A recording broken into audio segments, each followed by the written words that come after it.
I was picking my wedding dress when I discovered my future mother-in-law was the woman who abandoned me at birth. My name is Ariana Lopez, and I grew up in foster homes across Phoenix, Arizona.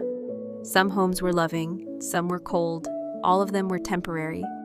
My childhood was a blur of social workers, court dates, and plastic folders with my name on them. The only thing I knew about my real parents was one line in my file: biological mother relinquished custody immediately after birth. I told myself I didn't care, but every birthday, I wondered who she was. Then I met Daniel Whitmore. We met at a charity fundraiser in Scottsdale, both pretending to be sophisticated while secretly nervous. He was calm, gentle, and had the kind of laugh that made you feel safe. Daniel came from a wealthy family in Paradise Valley Estates, a gated community filled with palm trees and glass mansions. His mother, Celeste Whitmore, was elegant, soft-spoken, and impossibly composed. But when she met me, her smile faltered. You have such a familiar face. Really? People say that sometimes. No, this is different. I thought she was just being polite. Daniel proposed during a weekend trip to Sedona, on a cliff overlooking red rock formations at sunset. I don't care about where you came from. I care about where we're going. Marry me, Ari. I cried so hard, I could barely say yes. We planned our wedding at Desert Bloom Pavilion, a luxury outdoor venue with hanging lights and desert gardens. Celeste insisted I help her prepare a family heritage book for the wedding. You're becoming part of this family. You should know our story. Her private study smelled like old paper and expensive jasmine perfume. While sorting through cabinets, I noticed a small safe hidden behind framed photos. She had left the key on the desk. Curiosity 1. Inside was a thick folder labeled Closed Adoption, 1996, Confidential. My heart started pounding. Inside were hospital wristbands, handwritten letters, and a birth certificate. My birth certificate. Full name, Ariana Sofia Lopez. Hospital, Banner Desert Medical Center, exact date and time of my birth. My hands started shaking so badly I dropped the papers. Celeste was standing in the doorway when I looked up.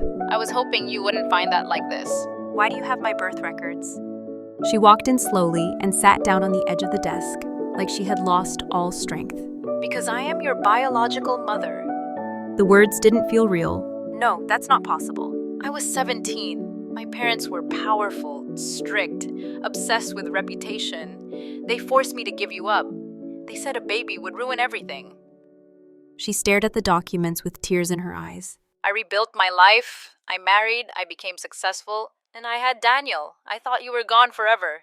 You recognized me? The moment you walked into my house, you have my eyes, the same dimple on your left cheek. I knew immediately. Then why didn't you tell us? She swallowed hard.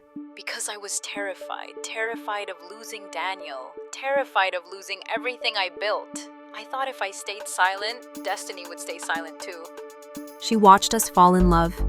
She watched us plan a wedding. She watched her 2 children fall in love. That night, I told Daniel in his penthouse overlooking downtown Phoenix. Daniel, your mom is my biological mother. He laughed at first. That's not funny, Ari.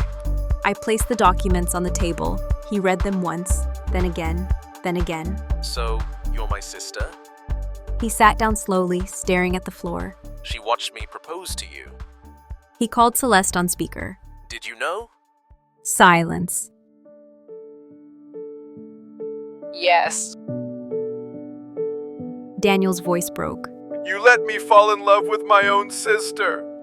You let me plan a wedding. How could you do this? I was scared. I thought it would never come out. You destroyed everything. The wedding was canceled the next morning. Guests were confused. Vendors kept deposits. Their social circle exploded with gossip. Some blamed Celeste. Some blamed me. Some called it destiny. Daniel blocked me on everything and moved to New York for work. Celeste sold the mansion and disappeared into a private community in California. Her husband filed for divorce within weeks. I went back to my tiny apartment with nothing but a birth certificate and silence. I searched for my mother my whole life. When I found her, she disappeared again. I used to believe that blood would answer all my questions, that finding where I came from would finally make me whole. But the truth didn't heal me.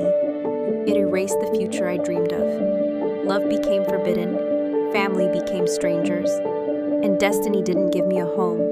It gave me the cruelest love story written into my DNA. I spent my whole life searching for my mother, and when I finally found her, she was already watching me fall in love with my brother.